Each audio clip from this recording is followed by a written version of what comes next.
When you search the internet for style advice, you often find a list of rules. Always wear this, never wear that. It can start to feel a bit prescriptive and overly rigid. Now granted, many of these fashion rules exist for a reason, there's some truth to them, but most of them aren't meant to be followed religiously, and honestly, some of them are just outdated. I'm not saying ignore the rules, I think you should learn the rules, understand why they're a rule in the first place, but then feel free to bend or break them. After all, style is as much art as it is science, and a one-size-fits-all approach rarely works. And by the way, the same goes for personal care and grooming, and today's sponsor, Hawthorne, understands this. Hawthorne is a premium tailored personal care brand that makes it extremely easy for you to feel and smell great. I've actually been wearing Hawthorne's cologne since mid-2018, so I was excited to try their full lineup of personal care products. You just go to hawthorne.co and take a quiz about your preferences, your habits, and your lifestyle. Then Hawthorne recommends products tailored to meet your needs. For example, in my quiz, I noted that my skin has been really dry lately, I think because of the weather. I have a kind of shorter haircut right now, and I prefer mild shampoo and body wash. So they recommended a mild face cleanser and moisturizer along with SPF 30 sunscreen for my face, which is an absolute must for me because I take sun protection really seriously. They also recommended a cooling shampoo and moisturizing conditioner, both of which are pretty gentle, which is great. I also got a stain-free deodorant to keep my shirts looking fresh, a sensitive body wash and body lotion, and some hand cream and wash. And by the way, this hand wash smells so good. Dark rum, oak wood, and tonka bean. No idea what that is, but it smells good. And I love the way that the products look in my bathroom. I know that's not the most important factor when you're choosing personal care products, but I don't know, I just appreciate really nice product design.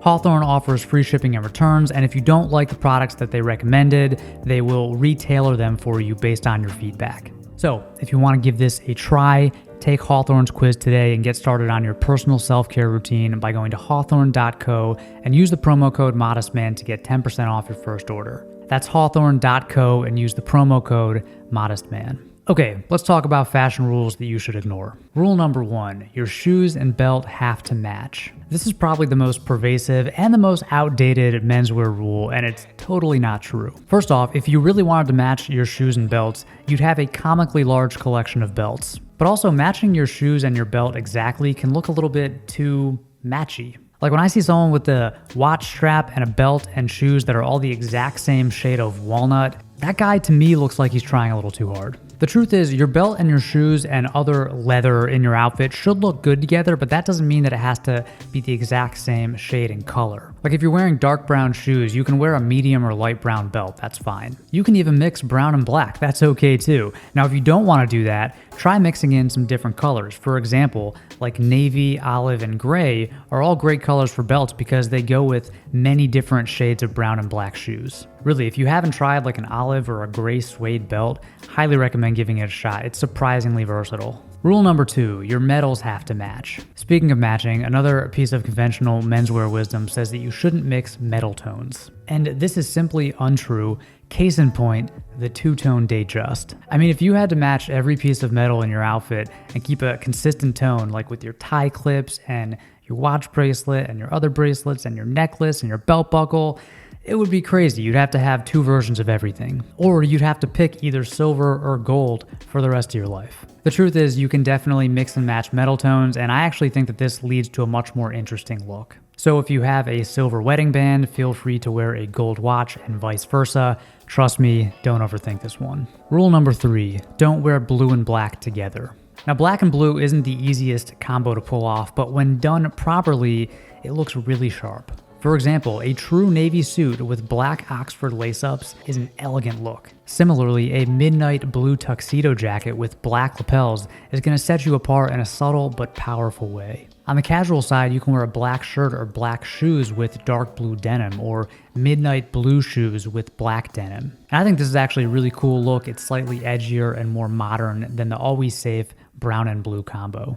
Rule number 4, always wear a belt. Now, many purists would argue that if your pants have belt loops, you have to wear a belt even if you don't need one to hold your pants up. Personally, I like the clean lines that the beltless look provides, and that's why most of my dress pants don't have belt loops at all. They just have side adjusters and suspender buttons. But even with casual pants, I almost always skip the belt unless I actually need one to hold my pants up. By not wearing a belt, I find that shirts lay flatter against my waist. There's no bulge from the belt buckle. It's one less step in the bathroom.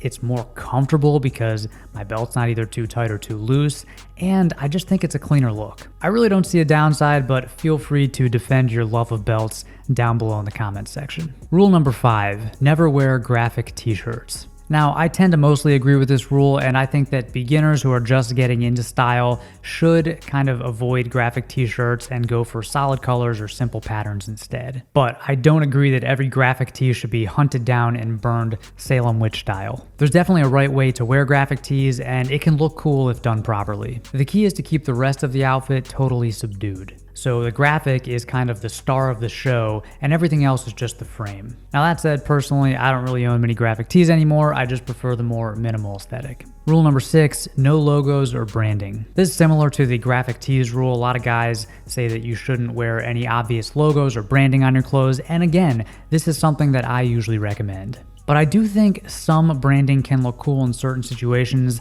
especially with casual, rugged, or preppy outfits. Just like with graphics, you have to use branding and logos in small, intentional doses. Like that subtle Ralph Lauren or Patagonia logo can look really cool. Now personally, I probably wouldn't want more than 1 or 2 visible logos on my body at any given time, or else I start to feel like a billboard. Rule number 7, your undershirt shouldn't be visible. Okay, this is actually a pretty good rule, and I abide by it 90% of the time, but it can be broken. Obviously, what we're trying to avoid is the crew neck undershirt that's visible under your dress shirt. That's a terrible look, and it really can ruin your outfit. But there are certain times where a visible undershirt does make sense, and it can actually enhance your look. For example, if you're wearing 2 crew neck shirts on top of each other, like if you're wearing a crew neck sweatshirt and then you have a crew neck t-shirt or undershirt underneath, and you just see that little sliver of undershirt, I think that can add a lot of dimension and texture and depth to an otherwise pretty simple outfit. That can also help if you're wearing a shirt that kind of matches your skin tone, like a beige sweater.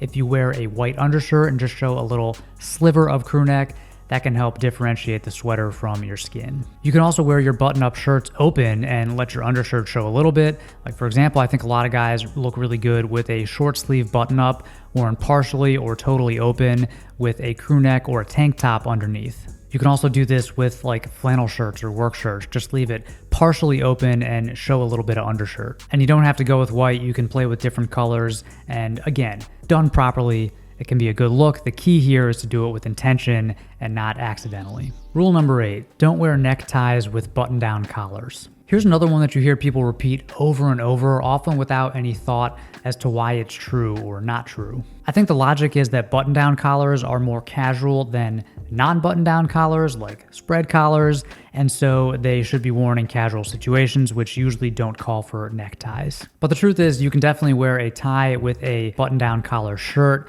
It's just gonna be a more casual look. So I probably wouldn't do this with like a traditional dark colored suit with shoulder pads and a full Windsor knot and black Oxfords. You know, that would be a little mismatchy. But with a 4-in-hand or Prince Albert knot and an Oxford shirt and a sport coat with, you know, soft tailoring and soft shoulders, that's a great look. In this case, the button-down collar is gonna feel right at home. So especially for you guys who enjoy that kind of trad preppy look, definitely feel free to wear a tie with your button-down collars. And finally, we have to end on the most divisive fashion rule of all. Rule number 9, never wear socks with sandals. Now, most guys agree with this rule and will never give this look a shot.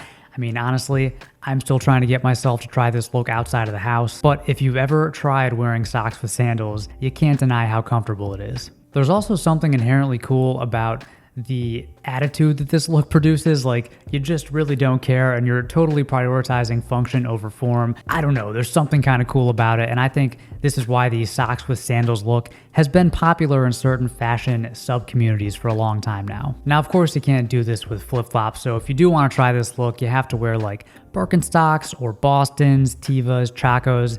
Make sure your socks are clean and thick Wool is probably the best material, or a high quality like combed Pima cotton. I'd probably go with socks that are a solid color, that maybe have some texture, maybe a subtle pattern. Now I can practically feel you rolling your eyes right now, so let me know down in the comments section if you would ever attempt to break the no socks with sandals rule. If you have any other thoughts about the rules on this list, or any rules of your own that you like to break, let me know down in the comments section. Thank you as always for watching, and until next time, stay stylish.